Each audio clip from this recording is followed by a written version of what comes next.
ભારતના ઉત્તર ભાગમાં વિશ્વનો સૌથી વિશાળ અને ઊંચો પહાડી પ્રદેશ આવેલો છે. આ પહાડો ભારતની કુદરતી રક્ષા કરે છે અને અહીંથી અનેક નદીઓનું સ્ત્રોત શરૂ થાય છે. હિમાલય વિશ્વનો સૌથી ઊંચો પર્વતમાળા છે. અહીં વિશ્વની સૌથી ઊંચી ચોટી માઉન્ટ એવરેસ્ટ જેવી ઊંચી ચોટી છે. અહીંથી ગંગા, યમુના અને બ્રહ્મપુત્ર જેવી નદીઓનો ઉદ્ભવ થાય છે. હિમાલયને 3 મુખ્ય ભાગોમાં વહેંચવામાં આવે છે.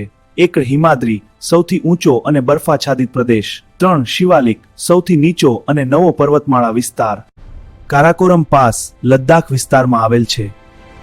આ એક મહત્વપૂર્ણ પ્રાચીન વેપાર માર્ગ હતો.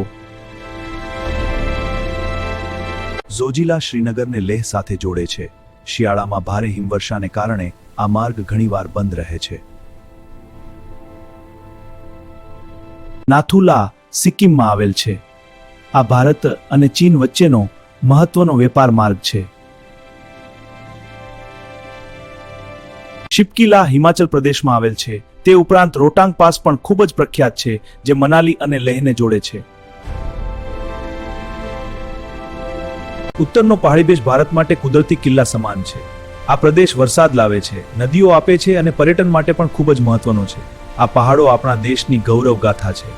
શૈક્ષણિક, ધાર્મિક અને જાણવા જેવી બાબતો જોવા પાઠક સાહેબની આ વિડિયો ચેનલને લાઈક આપવાનું ભૂલતા નહીં. ચેનલ એડ્રેસ પાતક મધુસૂદન.